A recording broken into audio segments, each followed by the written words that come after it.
আসসালামু আলাইকুম প্রিয় দর্শক, আপনাদের সকলকে আমন্ত্রণ জানাচ্ছি রাজনীতির কথা অনুষ্ঠানে।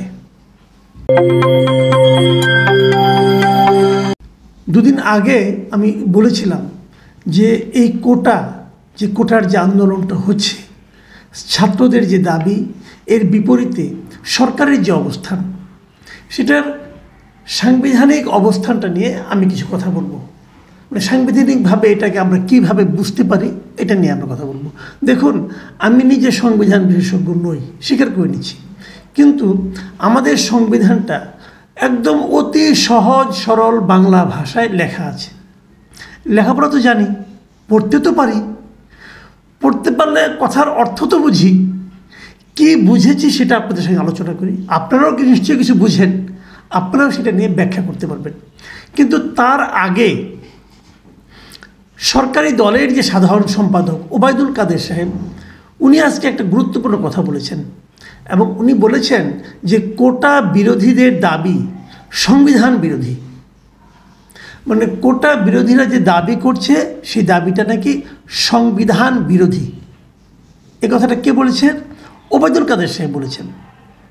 তো এটা আমার আলোচনার সঙ্গে একদম প্রাসঙ্গিক, এবং উনি যে কথাটা বলেছেন, উনি আবার সংবিধানের কথা উল্লেখ করেছেন। উনি বলেছেন যে, ওনার কথাটা শুনুন। ওবায়দুল কাদের বলেন, রাষ্ট্র পরিচালনা সম্পর্কিত সংবিধানের 19 অনুচ্ছেদে বলা হয়েছে সব নাগরিকের সুযোগ সুবিধা নিশ্চিত করবে রাষ্ট্র। সেখানে আরও বলা হয়েছে মানুষের সামাজিক অর্থনৈতিক অসাম্য নিরোধের জন্য, নাগরিকদের মধ্যে সুষম বন্টন নিশ্চিত করার জন্য এবং প্রজাতন্ত্রের সর্বত্র অর্থনৈতিক উন্নয়নের সমান সুযোগ সুবিধা নিশ্চিত করার জন্য রাষ্ট্র কার্যকর ব্যবস্থা গ্রহণ করবে। এই কথা 19 অনুচ্ছেদে আছে। আমি যদি 19 অনুচ্ছেদটা আরও ডিটেলে যাই, উনি যেটা বলেছেন ডিটেলে একদম, উনি তো মুখের কথা বলেছেন, আমি একদম যদি হুবহু পড়ি, সেখানে কি আছে আমি আপনাদের পড়ে শোনাচ্ছি, আপনাকে আমি দেখাচ্ছি, আপনি স্ক্রিনে দেখে নেন। 19-এর 1-এ বলা হয়েছে সকল নাগরিকের জন্য সুযোগের সমতা নিশ্চিত করতে রাষ্ট্র সচেষ্ট হইবেন।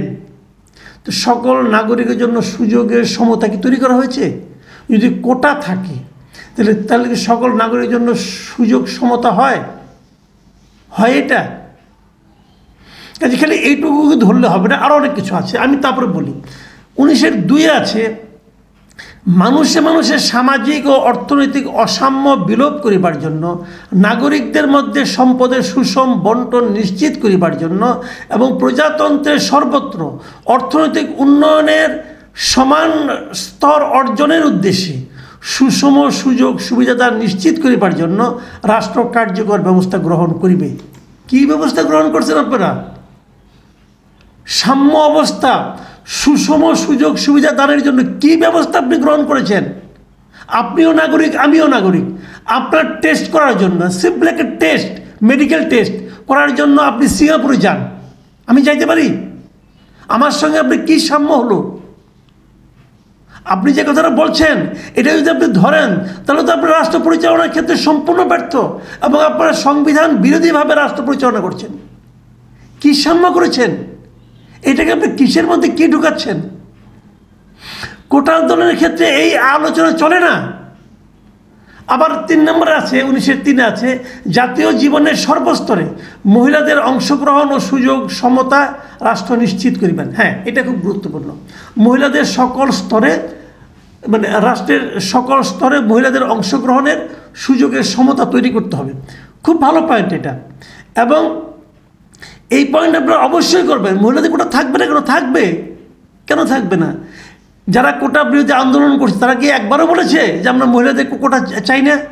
একবারও বলে নাই। তারা বলছে এই কোটা যেভাবে আছে এটাকে সংস্কার করুন। শুনেন, মূল দাবিটা হলো আসলে মুক্তিযোদ্ধার নাতি নিয়ে, রে ভাই, অন্য আলোচনা করে ওই তাইরে নেড়ে করে এদিক সেদিক গান গেয়ে লাভ নাই। মূল কথাটা হলো মুক্তিযোদ্ধার নাতিরা কোটা পাবে কি পাবে না। আমাদের সরকারি চাকরিতে সর্বোচ্চ কোটা 30% পাচ্ছে কারা? মুক্তিযোদ্ধা কোটা। এটা আসলে ভার্চুয়ালি মুক্তিযোদ্ধার নাতিরা পাচ্ছে এখন, কারণ মুক্তিযোদ্ধাদের যে বয়স হয়েছে, তাদের সন্তানদের যার বয়স হয়েছে, তাদের কোনো চাকরি করার বয়স আর নাই। এখন মুক্তিযোদ্ধার নাতিরা পাবে। তাদের জন্য 30% রাখা ঠিক হবে কি না হবে, এটা হলো আন্দোলনের মূল বক্তব্য। কাজে অন্য অন্য আলাপ করে এটাকে জাস্টিফাই করার চেষ্টা দয়া করে করেন না ভাই। আচ্ছা ঠিক আছে, আপনি তো বললেন, এখন আমি বলি আপনাদেরকে। ওবায়দুল কাদের সাহেব তো আমাদের সংবিধান দেখালেন, আমি এখন একটু সংবিধান দেখাই। সংবিধানে আমাদের সংবিধানেই সরকারি নিয়োগ লাভের সুযোগের সমতা নামে একটা অধ্যায় আছে। এটা হলো 19 নম্বর অনুচ্ছেদে আছে। এটা আমাদের মৌলিক অধিকারের মধ্যে পড়ে যে সরকারি নিয়োগ লাভে সুযোগের সমতা, মানে যে আন্দোলনটা এখন চলছে কোটা আন্দোলন, হুবহু এইটার আলোকেই চলছে। এবং সেখানে কি বলা হয়েছে শুনুন, 29-এর 1-এ কি বলা হয়েছে, প্রজাতন্ত্রের কর্মে নিয়োগ বা পদ লাভের ক্ষেত্রে সকল নাগরিকের জন্য সুযোগের সমতা থাকিবে। সকল নাগরিকের জন্য সুযোগের সমতা থাকিবে। মুক্তিযোদ্ধার নাতি এবং আমার নাতি কি সমান সুযোগ পাচ্ছে? সকল নাগরিক আছে? আচ্ছা, 2-এ কি বলা হয়েছে যে এক্ষেত্রে ধর্ম, বর্ণ, গোষ্ঠী এগুলি ভেদাভেদ করা যাবে না। ঠিক, এটা ইম্পর্টেন্ট না। এখানে অনুচ্ছেদের 3-এর মধ্যে একটা অপশন আছে। 3-এ বলা হয়েছে এই অনুচ্ছেদের কোনো কিছুই মানে রাষ্ট্রকে নিবৃত করতে পারবে না একটা ক্ষেত্রে। কোন ক্ষেত্রে? 3-এর ক শুনেন, নাগরিকদের যে কোনো অনগ্রসর অংশ যাহাতে প্রজাতন্ত্রের কর্মে উপযুক্ত প্রতিনিধিত্ব লাভ করিতে পারেন সেই উদ্দেশ্যে তাদের অনুকূলে বিশেষ বিধান প্রণয়ন করা হইতে, আরও যে 3টা আছে, তারপরে রাষ্ট্রকে নিবৃত করিবে না। মানে এই যে 29-এর 1 এবং 2 আছে, তারা অনগ্রসর শ্রেণীকে যদি রাষ্ট্রের বিভিন্ন কর্মকাণ্ডে প্রতিনিধিত্ব করানোর জন্য এগিয়ে নিয়ে আসার জন্য কোনো আইন করা হয়, তাহলে রাষ্ট্রকে বাধা দেওয়া যাবে না। খুব ভালো।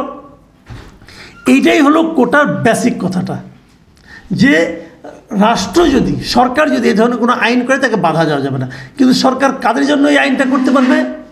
সরকার এই আইনটা করতে পারবে কেবলমাত্র অনগ্রসর অংশের জন্য। তো মুক্তিযোদ্ধার নাতিরা কি অনগ্রসর অংশ? আপনি কীভাবে প্রমাণ করবেন? ধরে নিলাম, আমি বলতে পারি, অনেক উদাহরণ দিয়ে বলতে পারি, অনেক বিখ্যাত মুক্তিযোদ্ধা আছেন যারা নাকি কোটিপতি আছেন, বড় লোক আছেন, তাদের সন্তানের জন্য কি কোটা প্রয়োজন? তারা কি অনগ্রসর? কোনো বিবেচনাতে না। বাদ দিলাম, আমি ব্যক্তি ধরে না বলি, আমি একটা সহজ কথাটা বলি যে অনগ্রসর অংশ হিসাবে মুক্তিযোদ্ধারা তো কোটা পেয়েছেন। তো উনিও যদি কোটা পান, সুযোগ সুবিধা পান, তাহলে ওনার সন্তান আর অনগ্রসর থাকলো কী করে? ধরে নিলাম তাও কিছু থাকলো, তো তার সন্তানরা তো কোটা পেয়েছেন, কোটা ব্যবহার করেছেন, তাহলে তাদের সন্তানরা মানে নাতির পর্যায়ে এসে, 3য় প্রজন্মে এসে তারা অনগ্রসর থাকে কি করে? তাহলে আপনাকে প্রমাণ করতে হবে যে মুক্তিযোদ্ধার নাতিরা সব অনগ্রসর। যদি আপনি এটা প্রমাণ করেন তাহলে কি হবে?